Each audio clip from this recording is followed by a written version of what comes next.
जब महाराज श्री दशरथ के पुत्र बन गए श्री राम जी, परमात्मा राम, किसके कारण? बोले भक्ति के कारण, संतों की आशीर्वाद के कारण और यज्ञ के कारण। यज्ञ के कारण भगत सहित मुनि आहुति दीने, प्रगटे अग्नि चरु कर लीने। इसलिए यज्ञ की कृपा से, संतों की कृपा से आज स्वयं परमात्मा पुत्र बन के आ गया है। तो महाराज मैं तो राम को धरोहर के रूप में मानता हूं, लेकिन राम जी पर पहला अधिकार वशिष्ठ जी महाराज का है, गुरुदेव का है। अगर वो कह दे तो हम दे दें। मैं एक बात कहता हूं, अकेले वशिष्ठ जी ने ही यज्ञ कराया था। यज्ञ की संपन्नता यज्ञाचार्य के ऊपर डिपेंड है। बोलो भाई, यज्ञ को कौन संपन्न कराता है? जल्दी बोलो। यज्ञ का आचार्य। जैसे आपके यहाँ यज्ञ हो रहा है, यज्ञ के आचार्य बैठे हैं द्विवेदी जी, ये यज्ञ के आचार्य हैं, यज्ञ को ये संपन्न करा रहे हैं। अयोध्या में जो पुत्रस्त्री यज्ञ हुआ है, क्या उस यज्ञ को श्री वशिष्ठ जी महाराज के आचार्यत्व में सफल किया गया है? नहीं नहीं, श्रृंगी ऋषि के आचार्यत्व में सफल हुआ है। वशिष्ठ जी ने तो बुलाया था ना यज्ञाचार्य के रूप में, उनको यज्ञ वेदी पर स्थापित किया है आचार्य के रूप में। किसने? वशिष्ठ जी महाराज ने। किसको? श्रृंगी ऋषि को।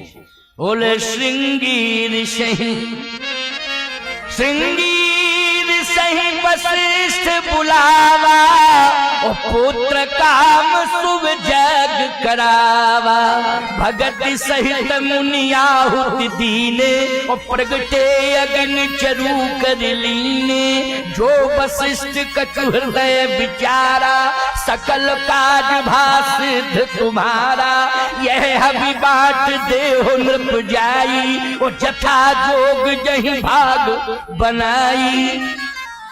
इसमें भूमिका किसकी है? साधु संतों की है।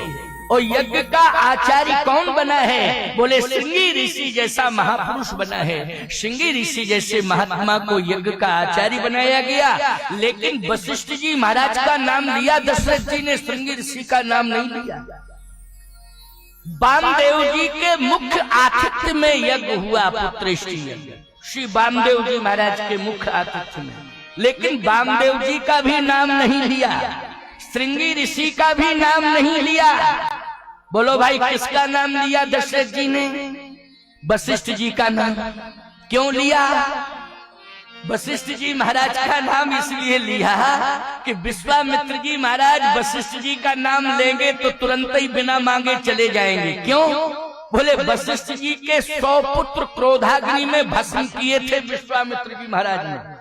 तो जिसके 100 पुत्र पहले ही भस्म कर दिए हों विश्वामित्र ने, और अगर वो पुत्र मांगने के लिए आया है और ये कह दिया जाएगा कि वशिष्ठ जी महाराज का अधिकार है, तो दशरथ जी सोच रहे हैं कि वशिष्ठ जी का नाम जैसे ही लेंगे तो विश्वामित्र जी सोचेंगे कि अब तो मांगने का चांस खत्म, क्योंकि मैंने 100 पुत्र तो वशिष्ठ के पहले ही भस्म कर दिए हैं। अब वशिष्ठ जी से राम को मांगेंगे तुरंत ही मना कर देंगे, नहीं नहीं नहीं, ये लेना देना खत्म, व्यवहार।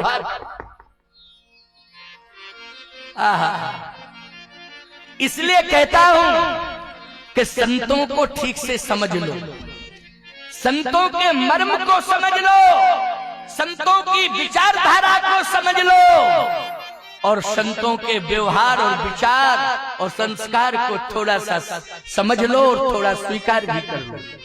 अगर संतों का व्यवहार और संस्कार थोड़ा सा तुमने स्वीकार कर लिया तो मैं कहता हूं कोई समस्या रह नहीं जाएगी, कोई समस्या नहीं रह जाएगी। सावधानी से सुनना मेरी बात को। विश्वामित्र जी महाराज के कानों में ये शब्द पड़ा कि वशिष्ठ जी महाराज कह देंगे तो दे देंगे, ये दशरथ जी कह रहे। तो विश्वामित्र जी ने तुरंत कहा बुलाओ वशिष्ठ जी महाराज को, बुलाओ। क्यों? मतभेद तो था, विश्वामित्र में और वशिष्ठ में मतभेद था, लेकिन मनभेद नहीं था। ये जो मत की बात थी ना, मत के कारण, क्योंकि हमारे यहाँ अलग अलग मत के मतानुयायी हैं संत, हमारे यहाँ खड़ दर्शन है और खड़ दर्शन के अलग अलग मत है, एक एक दर्शन का एक एक मत है अपना अलग अलग। लेकिन सबका मन एक है। बोलो, सबका मन एक है। अच्छा सही बताओ, यज्ञ हो, खड दर्शन के अंतर्गत जितने साधु होंगे कोई विरोध करेगा यज्ञ का? सभी कहेंगे यज्ञ होना चाहिए, यज्ञ की रक्षा हो। कौन कहेगा कि नहीं होनी चाहिए महात्मा यज्ञ की रक्षा? बोलो, यही कहेंगे नहीं, यज्ञ की रक्षा होनी चाहिए, समर्थन करेंगे सभी। सावधान, मतभेद था लेकिन मन भेद नहीं था। मन तो यज्ञ की रक्षा होनी चाहिए। वशिष्ठ जी का भी मन है कि यज्ञ की रक्षा होनी चाहिए, यज्ञ होना चाहिए और यज्ञ की रक्षा होनी चाहिए। मैं आपके यज्ञ में आया, केवल मेरा ही मन नहीं है कि यज्ञ की रक्षा होनी चाहिए, यज्ञ पूर्ण होना चाहिए। जिन जिन संतों के कानों में ये संदेश पहुंचा होगा कि इस दिव्य क्षेत्र में, जो वैद्यनाथ धाम का क्षेत्र मानता हूं मैं, तो क्यों भाई? क्योंकि जसरी गिरिडीह सब लगा हुआ क्षेत्र है, वैद्यनाथ भगवान का क्षेत्र है ये। भले ही मंडरों गांव है या समुआडीह है या देवरी थाना है, ये तो ठीक है, लेकिन सत्य तो ये है, ये राजस्व रेवेन्यू रिकॉर्ड है। लेकिन सत्य तो ये है कि आध्यात्मिक रिकॉर्ड यदि देखा जाए तो ये वैद्यनाथ धाम का क्षेत्र है, पूरा का पूरा श्री वैद्यनाथ भगवान का क्षेत्र। बोलो, है कि नहीं? तो ये साधारण क्षेत्र नहीं है, ये सामान्य क्षेत्र नहीं है। किसी भी संत के कान में आवाज पहुंच जाएगी कि इस मंडरों क्षेत्र में यज्ञ हो रहा है, तो भले ही वो आए ना आए, अगर हृदय से संत है, विचारों से संत है और वास्तव में वो संत है, तो मंगल कामना करेगा। बोलो, करेगा कि नहीं करेगा? कहीं भी रह रहा होगा, क्या करेगा? मंगल कामना करेगा और यही कहेगा कि सानंद संपन्न हो जाए, यही कामना होगी। यज्ञ का विरोध करेंगे क्या वशिष्ठ जी महाराज?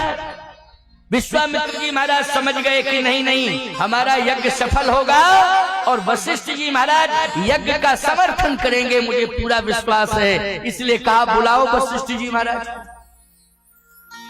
दशरथ जी महाराज ने जैसे ही वशिष्ठ जी महाराज को बुलाया, वशिष्ठ जी महाराज आए। अब आप विचार करना, जैसे ही वशिष्ठ जी महाराज प्रवेश कर रहे हैं राजमहल में, तो राजमहल में देख क्या रहे हैं कि विश्वामित्र जी महाराज सिंहासन पर बैठे हैं।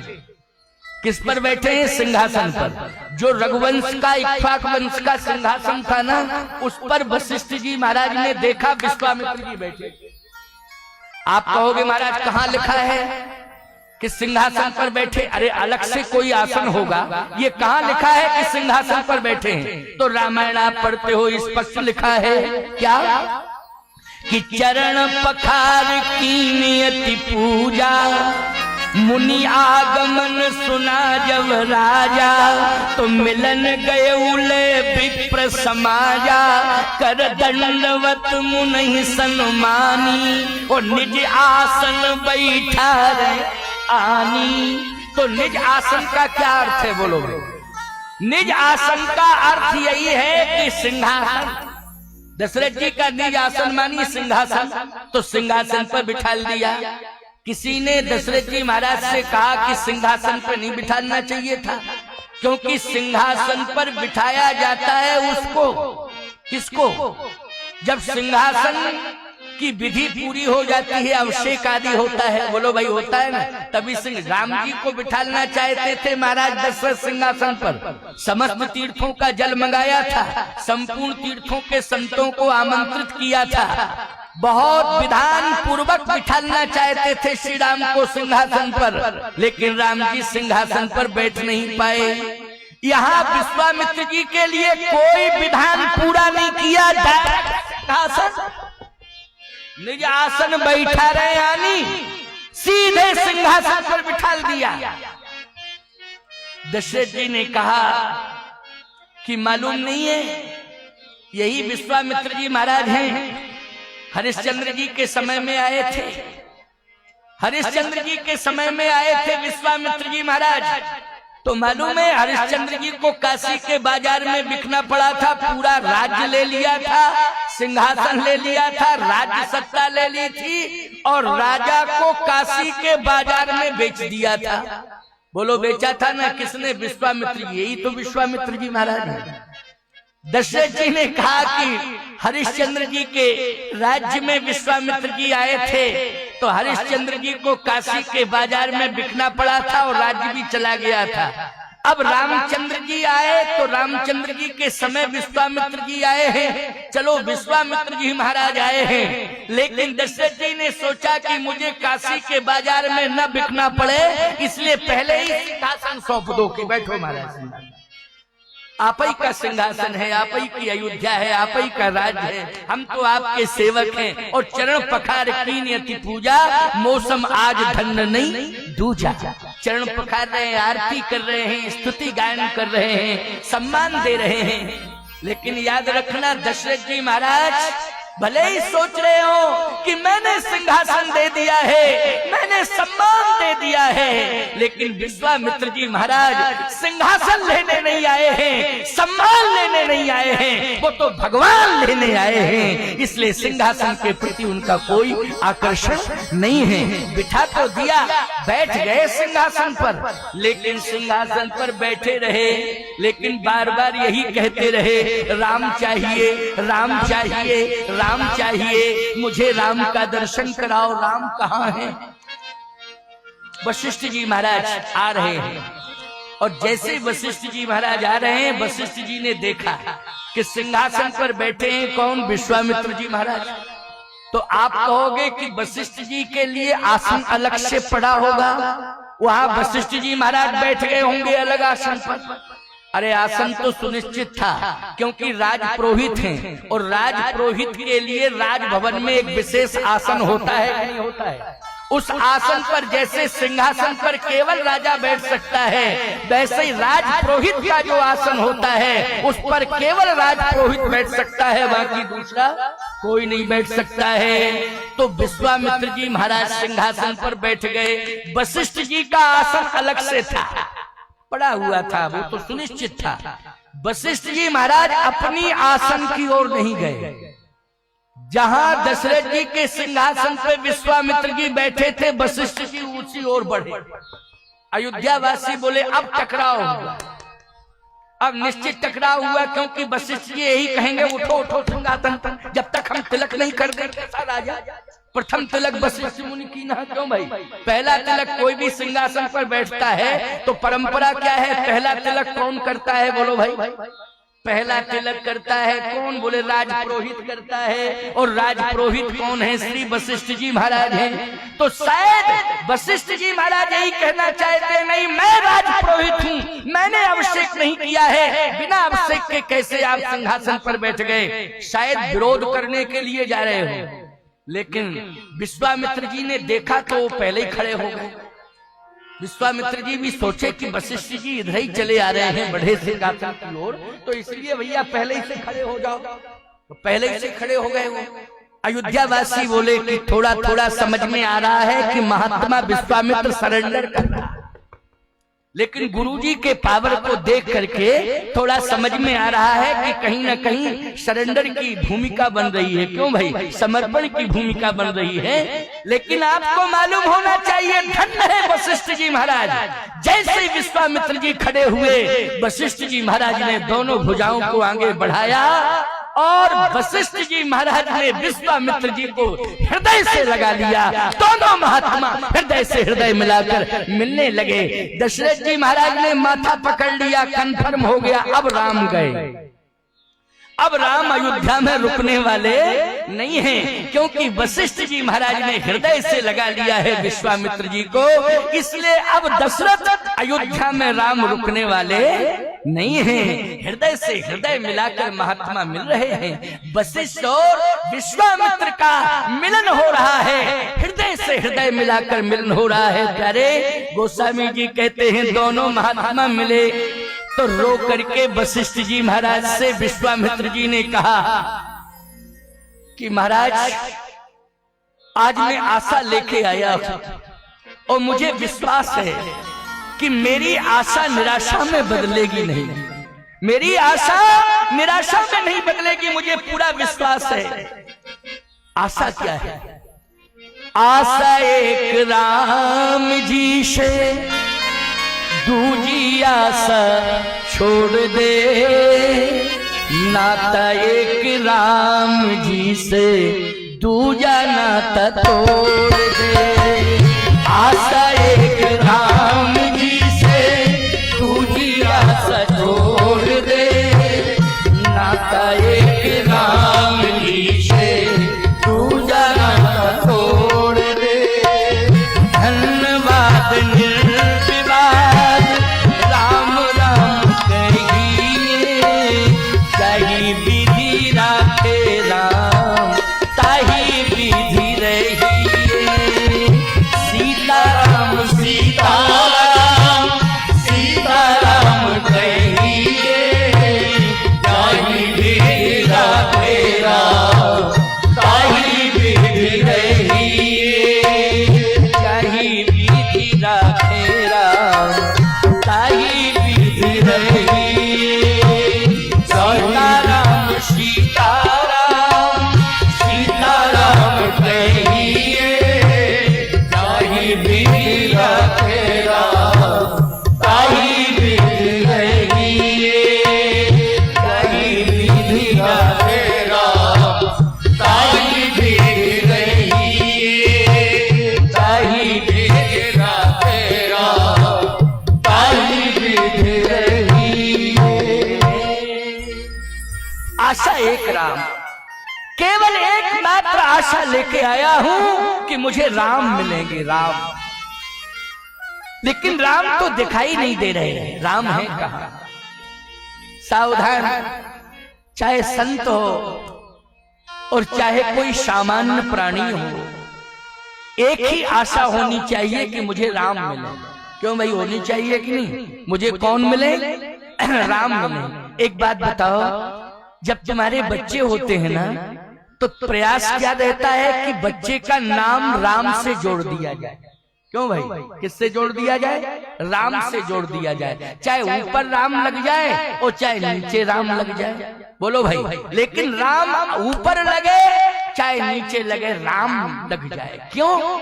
हो सकता है कि बच्चे को कई बार बुलाएंगे ना, तो राम राम राम शब्द होगा, तो राम राम कई बार राम राम मुख से निकलेगा, और राम राम कई बार मुख से निकलेगा तो निश्चित है कि विश्वास है कि जब राम को कई बार पुकारा जाएगा तो राम एक दिन मिल जाएगा, मिल जाएगा, ये विश्वास रहता है। लेकिन आजकल तो पता नहीं किस तरह के नाम लिखे जाते हैं और रखे जाते हैं, बड़े विचित्र नाम, जिन नामों का कोई अर्थ ही नहीं होता है। कैसे नाम? एक सज्जन आए, अपने बच्चे से बोले महाराज जी को प्रणाम करो, करो प्रणाम, प्रणाम कर। प्रणाम करने लगा हुआ। मैंने कहा बेटा क्या नाम है तुम्हारा? बोला गप्पू। अरे हमने कहा ये नाम तो समझ में नहीं आ रहा है, क्या नाम गप्पू रखा है? हमने कहा बच्चा तो छोटा है, गप्पू मानी गप बोलने वाला गप्पू, लेकिन छोटा बच्चा गप कहाँ बोलता है, झूठ कहाँ, गप मानी झूठ, झूठ नहीं बोलता है। अच्छा छोटा बच्चा है तो छोटा बच्चा बोलो झूठ बोलेगा क्या? नहीं बोलेगा। छोटा बच्चा कभी झूठ नहीं बोल सकता है। झूठ का रहसल तो तुम कराते हो, तुमसे ही सीखता है बच्चा झूठ बोलना। मैं बिल्कुल स्पष्ट कह रहा हूं। एक बार आज से करीब 40 वर्ष पुरानी बात मैं बता रहा हूं। एक शहर में मेरा शिष्य रहता था। संयोग से मैं स्टेशन के पास था तो गाड़ी लेट हो गई, तो मैंने कहा चलो भाई स्टेशन के पास में ही तो है, 40-42 साल पुरानी बात बता रहा हूँ। स्टेशन के पास घर है, गाड़ी बहुत लेट है, चलो शिष्य के यहाँ चलें। पहुंचे भाई, थोड़ा आवाज लगाई। हमारे साथ में जो हमारा शिष्य था सहयोगी, उसने आवाज लगाई, गुरुदेव भगवान आ गए हैं, किवाड़ खोलो, फाटक खोलो, दरवाजा खोलो, गुरुदेव भगवान खड़े हैं से तारा। अब सुन लिया, क्या बहरा था लेकिन सुन तो लिया, देख रहा था फीचर फिल्म बैठा बैठा। उसने कहा ओहो फीचर फिल्म चल रही हो गुरुजी, इसी समय आ गए। अब ये फिल्म छूट जाएगी गुरु के चक्कर में। अब गुरु को मना कैसे किया जाए, गुरु को मना कैसे किया जाए? तो छोटा सा बच्चा था, उससे कहा जाओ कह दो कि पापा घर में नहीं है और साथ में मम्मी भी चली गई। अच्छा, मम्मी पापा दोनों नहीं है? इतना ज्ञान नहीं कि छोटे से बच्चे को छोड़ करके चली गई मम्मी? बड़ी मूर्ख थी मम्मी। क्यों भाई? जब बच्चा छोटा सा है तो पापा भले ही चला जाता, लेकिन छोटे बच्चे को मम्मी छोड़ करके चली जाए। लेकिन विनाश काले विपरीत बुद्धि, जब बुद्धि फीचर फिल्म देख रहा है तो फ्यूचर तो खराब हो रहा है कि नहीं हो रहा है? बोलो भाई, जब फीचर फिल्म देख रहा है तो फ्यूचर खराब है। अब दिमाग खराब उसका, उसने बच्चे से कह दिया कि मम्मी पापा है नहीं, जाओ कह दो। अब छोटा सा बच्चा आया, उसने तुरंत जो है फाटक को खोल दिया और जैसे फाटक खोला, किवाड़ खोले, हमको देखता है और कहता है बाबा जी पापा कह रहे हैं जाओ कह दो पापा मम्मी है नहीं। वो तो साफ साफ बोल रहा है ना। क्यों भाई? झूठ बोलना आता नहीं उसे, लेकिन झूठ बोलना सिखाया किसने? जल्दी बोलो। मम्मी पापा ने सिखाया झूठ बोलना कि नहीं? किसके चक्कर में? फीचर फिल्म के चक्कर में। अब बताओ, फ्यूचर बच्चे का भी खराब कर दिया कि नहीं कर दिया? फीचर फिल्म में स्वयं अपना भविष्य खराब कर रहा है और छोटे से बच्चे को झूठ बोलने का रहसल करा रहा है, उसका भी फ्यूचर खराब कर दिया। बोलो, कर दिया कि नहीं कर दिया? इसलिए खबरदार, यदि कोई विशेष कारण पड़ जाए तो भले ही झूठ का सहारा ले लो, लेकिन झूठ बोलना अच्छा नहीं है। किसी के प्राण जा रहे हो, ऐसी कंडीशन में भले ही तुम झूठ बोल जाओ कि प्राण बच जाए, अलग बात है। जैसे कसाई गाय के पीछे दौड़ रहा हो और गाय जो है भागते भागते दिशा बदल रही है और कसाई तुमसे पूछ रहा है कि गाय पूरब गई कि पश्चिम गई, तो याद रखना उस समय झूठ बोल जाना। गाय अगर पश्चिम दिशा में गई है तो कह देना पूरब की ओर गई है, क्योंकि गाय के प्राण बच रहे हैं। ऐसी कंडीशन में अगर तुम झूठ बोलते हो तो 100 सत्य के बराबर है, क्योंकि गौ माता के प्राण बच रहे हैं। लेकिन आज तो अकारण में झूठ बोलने की आदत पड़ गई। क्यों पड़ गई? कारण नहीं, अकारण में झूठ बोलने। और ये मोबाइल ने और ज्यादा सिखा दिया झूठ बोलना। बोलो, सिखा दिया कि नहीं? इस मोबाइल ने तो साहब इतनी झूठ की क्रांति फैला दी, पूरे दुनिया में फैला दी, झूठ की क्रांति फैलाई। बोलो, फैलाई कि नहीं? झूठ की क्रांति, सबसे ज्यादा झूठ बोलना लोग सीख गए हैं मोबाइल से। मैं कहना चाहता हूँ, सत्यवादी बनो। एक बार महात्मा गांधी ने एक मंच से नारा दिया था, जब देश को आजाद कराने का संकल्प लिया तो मंच से नारा दिया कि सदा सत्य बोलो, सदा सत्य बोलो। तो लोगों ने कहा कि सदा सत्य बोलो ये मुश्किल की बात है, कौन बोलेगा इस जमाने में सदा सत्य सदा सत्य। गांधी जी ने एक बात कही थी प्यारे। गांधी जी ने कहा था कि जब समाज का व्यक्ति अकारण असत्य बोलना बंद कर देगा। देखो, अकारण असत्य बोलना। भाई, अकारण असत्य क्यों बोल रहे हो? समझ में बात नहीं आ रही। अकारण क्यों झूठ बोल रहे हो? अकारण असत्य बोलना जब बंद कर देगा व्यक्ति, तो धीरे धीरे उसके जीवन में सदा सत्य बोलना आ जाएगा। ये मेरा अनुभव है, ये महात्मा गांधी ने कहा था। इसलिए झूठ बोलने की आदत जो है बंद करो, प्रयास करो हम ज्यादा से ज्यादा सत्य का सहारा लें। तो बच्चों को कभी भी असत्य बोलना मत सिखाओ, असत्य से मत जोड़ो, इस बात का ध्यान रखना। नाम ऐसा रखा करो जिस नाम में राम जुड़ा हो। क्या जुड़ा हो? राम जुड़ा हो, श्याम जुड़ा हो, गंगा जुड़ी हो, गोदावरी जुड़ी हो, माताओं के नाम में मंदाकिनी जुड़ी हो, सरजू जुड़ी हो। बोलो, ऐसे नाम होना चाहिए कि नहीं होना चाहिए?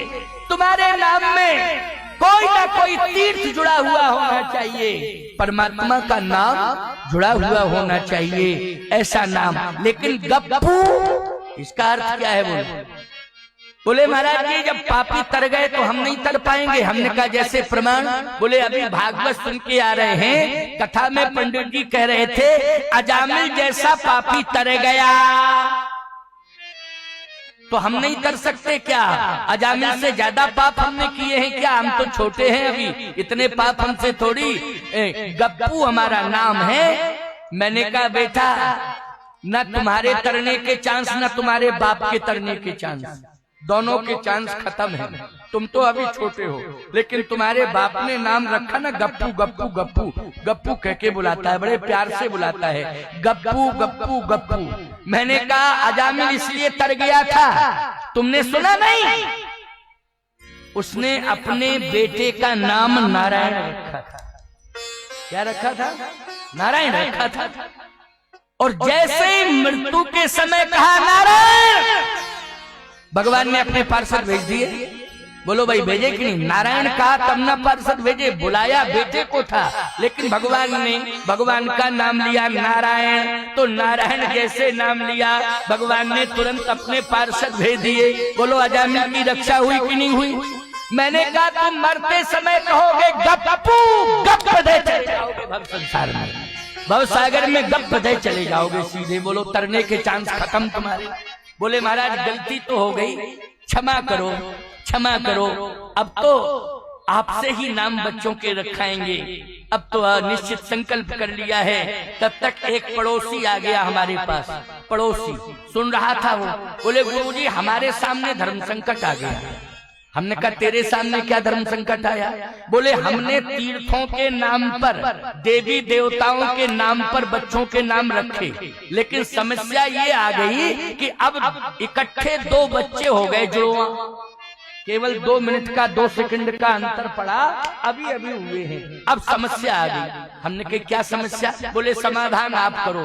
बहुत हम धार्मिक हैं महाराज, और सुनो महाराज हमने ऐसे नाम रखे हैं कि पूरा क्षेत्र आश्चर्य करता है। हमने कहा क्या नाम रखा? बोले पहला बच्चा जब हुआ था तो उसका नाम मैंने गंगाधर रखा, गंगाधर, बहुत अच्छा नाम। बोले दूसरा बच्चा हुआ तो मैंने उसका नाम विद्याधर रखा, उनका बहुत अच्छा नाम विद्याधर। बोले हर बेटे के नाम में धर लगाया, उनका चलो ठीक है विद्याधर। बोले तीसरा बेटा हुआ महाराज तो मैंने उसका नाम विष्णुधर रखा, विष्णुधर, गंगाधर, विद्याधर और विष्णुधर। और चौथा बेटा जब हुआ तो मैंने उसका नाम धरणीधर। मैंने कहा बहुत अच्छा तुमने अच्छे धर धर धर धर चाहते। क्यों भाई? हर बेटे के नाम तो बहुत अच्छे हैं। क्यों भाई? बहुत अच्छे। लेकिन अब ज्वाइंट में बेटे हो गए, अब धर नहीं समझ में आ रहा कि कैसे लगावे, क्या लगावे। तो एक व्यक्ति उधर से चला आ रहा था, बोले महात्मा जी को परेशान मत करो, अगर ज्वाइंट में बच्चे हुए हैं तो हम बताते हैं, अगर धरई लगाना है, एक का नाम गंगाधर, दूसरे का विष्णुधर, तीसरे का विद्याधर, चौथे का धरणीधर। महाराज को जगत गुरु को परेशान मत करो, जब तुम्हें धरई लगाना है और ज्वाइंट में बच्चे हो गए तो एक का नाम इधर और दूसरे का उधर, भाई यही नाम रख लो, इधर और उधर। बड़ी विडंबना है समाज में, याद रखना। कभी कभी बड़ी समस्या खड़ी हो जाती है, लेकिन प्यारे इस बात का ध्यान रखो, अपनी संतान का नाम देवी देवताओं से, तीर्थों से संबंधित होना चाहिए। बोलो होना चाहिए कि नहीं? कहीं ना कहीं कल्याण अवश्य हो जाएगा। भले ही बेटी को बुलाओ अथवा बेटे को बुलाओ, अगर तीर्थ, देवी, देवता, परमात्मा के नाम से नाम होगा तो निश्चित रूप से उद्धार होगा, निश्चित रूप से कल्याण होगा।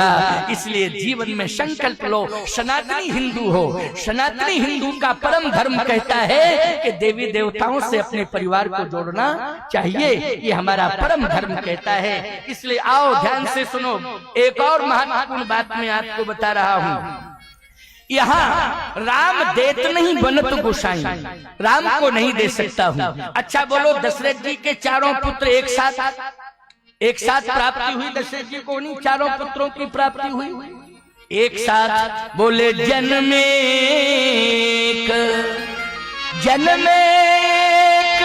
संग सब भाई,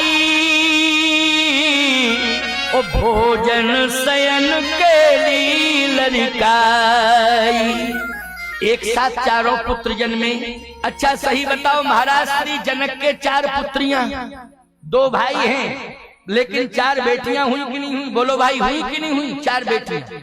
अब मैं आपसे पूछना चाहता हूँ, नामकरण संस्कार वशिष्ठ जी महाराज ने किया था। धरे नाम गुरु हृदय विचारी, वेद तत्व तव नृपसुत चारी। तो गुरु वशिष्ठ जी महाराज ने नाम रखा, तो राम जी का नाम, पहले पुत्र का नाम क्या रखा?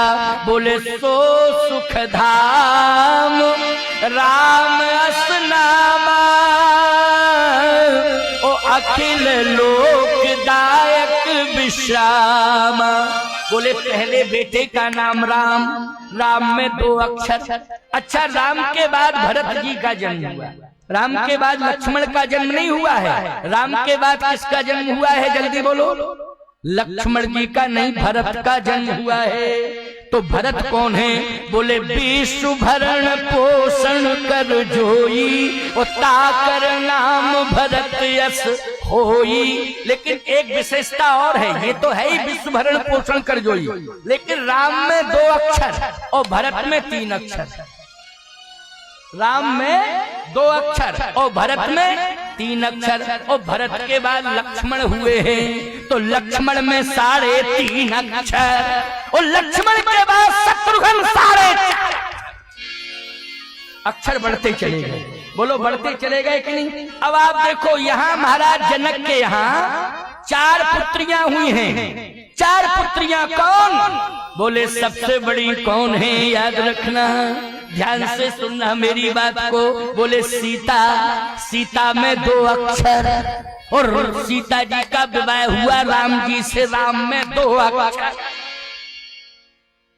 बोलो भाई, जल्दी बोलो। सीता जी का विवाह भगवान राम से हुआ, तो सीता में कितने अक्षर हैं? जल्दी बोलो। मात्रा डंडा छोड़ो, अक्षरों की बात चल रही है। कितने अक्षर हैं? 2 अक्षर। राम में 2 अक्षर। सीता जी का विवाह किसके साथ हुआ? बोलो। राम जी के साथ हुआ, राम में 2 अक्षर, सीता में 2 अक्षर। अच्छा, भारत 3 अक्षर। इधर मांडवी 3 अक्षर, मांडवी में भी 3 अक्षर है। अच्छा बोलो भाई, मांडवी का विवाह किसके साथ हुआ? जल्दी बोलो। मांडवी का विवाह किसके साथ हुआ? क्या बात है, अच्छे श्रोता हो।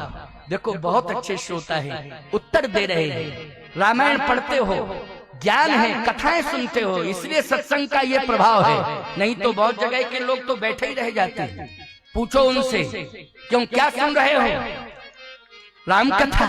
हाँ, प्रसंग कौन सा है? बहुत अच्छा है। अरे बहुत अच्छा तो है, लेकिन ये तो बताओ कि प्रसंग है कौन सा?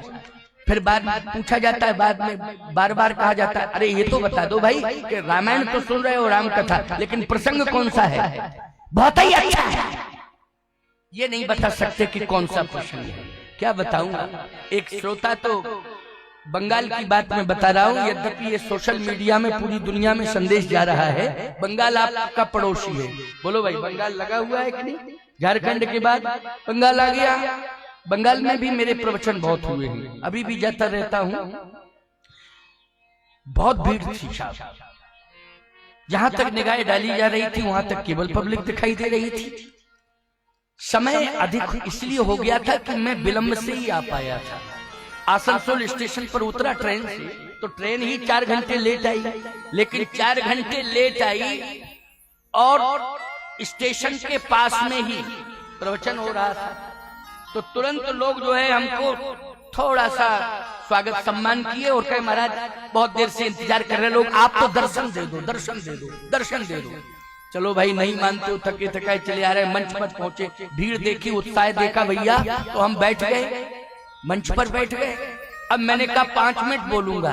5 मिनट बोला तो लोगों ने कहा नहीं महाराज, और लगभग 50 मिनट बुलवा दिया। धीरे धीरे करके 12:45 बज गया बोलते बोलते, क्योंकि लेट में पहुंचा था।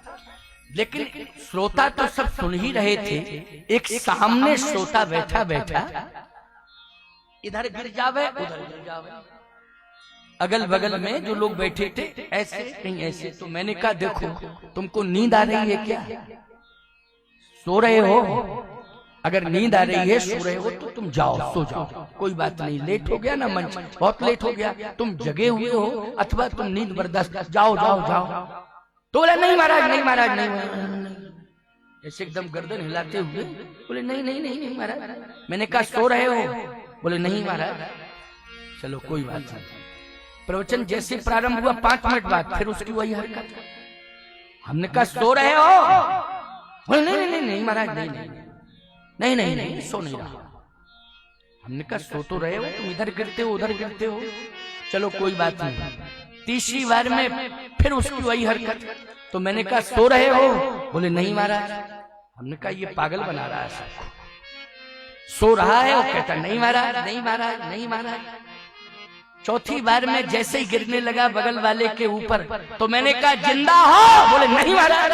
हमने कहा इसको मुर्दा घर ले जाओ, सीधे इसको मरघट पर ले जाओ, फूंक दो इसको।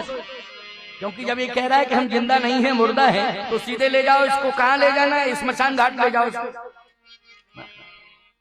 सीधी सी बात यह है कि सजग प्रहरी की तरह श्रोता होनी चाहिए। श्रोताओं की भाव भंगिमा इसी प्रकार पे होनी चाहिए। आज देख रहा हूं मैं कि आपको समय दिखाई नहीं दे रहा है, आपको केवल कथा सुनाई दे रही है। आपके चेहरे की मुस्कान प्रसन्नता ये बता रही है कि आप कितने उत्साह में बैठ करके कथा सुन रहे हैं। निश्चित रूप से श्रोताओं के, अच्छे श्रोताओं के यही लक्षण है। हृदय से कितना आशीर्वाद मिल रहा होगा बोलो भाई। हम यहाँ बैठे जरूर हैं, कथा कह रहे हैं, लेकिन एक एक छंद सोरठा चौपाई के साथ साथ, एक एक शब्द के साथ साथ प्रत्येक श्रोताओं को आशीर्वाद मिल रहा है प्यारे। एक एक शब्द से आशीर्वाद मिल रहा है, हृदय से मिल रहा है। आशीर्वाद कितना कीमती होता है। जब समय आएगा, संकट आएगा, तब समझ में आएगा कि आशीर्वाद कितना कीमती होता है। याद रखना, आशीर्वाद की बहुत बड़ी कीमत होती है प्यारे।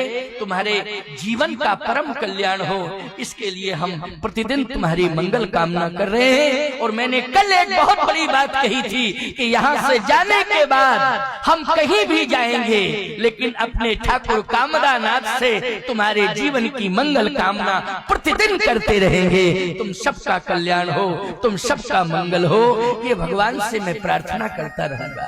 ये बहुत बड़ी बात है प्यारे। सबके लिए ये बात नहीं कही जा सकती है। भगवान स्वयं प्रेरणा देकर कहलवा रहा है कि हमारे कृपा पात्र बैठे हैं, सबको आशीर्वाद दो बाबा, सबको आश्वासन दो, आशीर्वाद दो। तो सीधी सी बात ये है, सुनिए। विश्वामित्र जी महाराज आज चारों भाई हैं, लेकिन राम को मांग रहे हैं। किसको मांग रहे हैं? राम को। और मैंने आपको बताया ना, भरत, लक्ष्मण और शत्रुघ्न ये कहीं बाहर नहीं गए हैं। राम जी अगर अयोध्या में है तो भरत भी अयोध्या में है, लक्ष्मण भी अयोध्या में, शत्रुघ्न भी अयोध्या में है। अच्छा, संयोग की बात चर्चा चल रही थी, संयोग की कि राम में 2 अक्षर हैं तो सीता में 2 अक्षर हैं। राम का विवाह सीता जी के साथ हुआ, 2 अक्षर सीता में, राम जी में 2 अक्षर हैं। अरे भैया, भरत का विवाह मांडवी के साथ हुआ है, मांडवी में 3 अक्षर हो, भरत में 3 अक्षर। और आपको मालूम है लक्ष्मण का विवाह उर्मिला के साथ हुआ है। लक्ष्मण में 3.5 अक्षर हैं, उर्मिला में 3.5 अक्षर हैं, और शत्रुघ्न में 4.5 अक्षर हैं, सुकीर्ति में 4.5 अक्षर हैं। इस तरह से कितना प्यारा संतुलन है बोलो। ये रामचरितमानस का मर्म है प्यारे। समझना, यहाँ भगवान राम अग्नि से प्रकट हुए हैं। अग्नि में 2.5 अक्षर है। यज्ञ का संबंध किससे है बोलो भाई? यज्ञ का संबंध अग्नि से है। अग्नि से भगवान राम प्रकट हुए हैं, 2.5 अक्षर। और सीता जी पृथ्वी से प्रकट हुई हैं, 2.5 अक्षर। बोलो, पृथ्वी में कितने अक्षर हैं? 2.5 अक्षर। राम अगर ब्रह्म है, राम ब्रह्म परमार्थ रूपा, तो ब्रह्म में 2.5 अक्षर हैं। तो सीता जी शक्ति हैं, आदि शक्ति जही जगू पुजाया, सो अवतरू मोरिये माया। सीता जी शक्ति हैं। शक्ति में कितने अक्षर हैं बोलो भाई? 2.5 अक्षर हैं। ब्रह्म में 2.5 अक्षर, शक्ति में 2.5 अक्षर, पृथ्वी में 2.5 अक्षर, अग्नि में 2.5 अक्षर, राम में 2 अक्षर, सीता में 2 अक्षर। इस तरह से ये क्रम है। तो चारों रूप, चारों रूप शील गुण धामा, तदपि अधिक सुख सागर राम। विश्वामित्र जी ने कहा, वशिष्ठ आप महात्मा है, श्रेष्ठ महात्मा है, उदार महात्मा है, आप साधक हैं, बहुत बड़े सिद्ध संत हैं। आपसे मेरी यही प्रार्थना है कि आप मेरे यज्ञ की रक्षा करो, मेरे यज्ञ की रक्षा करो। यज्ञ की रक्षा, वशिष्ठ जी ने कहा यज्ञ की रक्षा तो परमात्मा करता है। कौन करता है? परमात्मा करता है। अरे आप महात्मा, मैं महात्मा, लेकिन यज्ञ की रक्षा की बात है तो यज्ञ की रक्षा तो परमात्मा करता है। विश्वामित्र जी ने कहा परमात्मा तो अयोध्या में आ गया है, परमात्मा तो अयोध्या में आया है। कौन परमात्मा? नेति नेति कहि वेद निरूपा, व्यापक ब्रह्म निरंजन, निर्गुण विगत विनोद, सो अज प्रेम भगत बस कौशल्या की गोद। वो कौशल्या की गोद में आया है, अयोध्या में है। कहाँ है? दर्शन नहीं हो रहा है, कृपा करके आप राम का दर्शन कराओ। राम कहाँ है? वशिष्ठ जी ने कहा राम, दशरथ राम कहाँ है? राम कहाँ है? दशरथ जी ने कहा महाराज राम कहाँ नहीं है। लो, राम कहाँ नहीं है? कहो सो कहाँ, जहां प्रभु नहीं, कहाँ नहीं है? राम तो सब जगह है। अरे वो राम जो निरंजन था, लेकिन प्रेम और भक्ति के कारण निरंजन कहते हैं। किसको? निराकार को कहते हैं क्या? निरंजन। लेकिन वो साकार बनकर के अयोध्या में आया है। सो आज प्रेम भगत बस कौशल्या की गोद। जो कौशल्या की गोद में रहता है वो राम कहाँ है? जो अंगड़ाई में खेलता है अयोध्या की वो राम कहाँ है? जो सोने के पाले में झूलता है वो राम कहाँ है? राम कहा महाराज राम सोने के पाले में बैठा होगा या राम भवन के अंदर होगा, कनक भवन के अंदर होगा। कनक भवन किसके? कनक भवन मानी सोने का भवन, कनक भवन के अंदर। वशिष्ठ जी ने कहा दशरथ ये वो राम नहीं है जो सदा कनक भवन में रहे, ये वो राम नहीं है जो सदा सोने के पालने में झूलता रहे, ये वो राम नहीं है कि अयोध्या की चार दीवारी के अंदर सदा बना रहे। ये राम वो राम है, यज्ञ की रक्षा करने वाला राम है, गौ ब्राह्मण की रक्षा करने वाला राम है। वो दीन दुखी दीनों को, मलिनों को, छीनों को हृदय से लगाने वाला राम है। इसलिए उसको महलों में बंद करने की आवश्यकता नहीं है। यज्ञ की रक्षा के लिए राम को दे दो, यज्ञ की रक्षा के लिए राम को दे दो। ये राम महलों के अंदर बंद रहने वाला राम नहीं है। ये राम तो विप्रधेनु सुर संत लीन मनुज अवतार और निज इच्छा निर्मित तनु माया गुण गोपार। इसलिए दशरथ राम को यज्ञ की रक्षा के लिए सौंप दो। कहाँ है राम? वशिष्ठ जी की आज्ञा मिली। दशरथ जी महाराज क्या मना कर सकते थे? इशारा किया राम को, जैसे इशारा किया तो राम जी आ गए। बोले पुनि चरण मेले सुतचारी और राम देख मुनि बिरति बिशारी। साष्टांग प्रणिपात कर रहे हैं भगवान राम, पुण्य चरणन मेले सुत जारी। चारों राम लक्ष्मण भरत शत्रुघ्न ये चारों भाई साष्टांग चरणों में पड़े हैं, प्रणिपात कर रहे हैं। राम देख। विश्वामित्र जी ने किसको देखा? जल्दी बोलो। विश्वामित्र जी ने केवल राम को देखा। राम देख मुनि बिरति बिशारी, केवल राम को देखा और राम को टकटकी निगाह से देखते रहे। अच्छा भैया, राम को जब टकटकी निगाह से देख रहे थे तो विश्वामित्र जी महाराज ने सोचा कि राम पड़े ही रहेंगे, राम उठेंगे नहीं, राम को कौन उठाएगा? तो विश्वामित्र जी महाराज दौड़ पड़े और राम जी पड़े थे तो दौड़ पड़े और राम जी की भुजाओं को पकड़ा और पकड़ के हृदय से लगा लिया। आज बोलो भाई, संत और भगवंत का मिलन हो गया कि नहीं हो गया? बोलो किसका मिलन हो गया? संत और भगवंत का मिलन हो गया। अयोध्या वासी दर्शन कर रहे हैं। आज मंडरो संवाडी के निवासियों, थाना देवरी क्षेत्र से आए हुए प्रिय श्रद्धालु भक्तों, आज तुम्हारा ये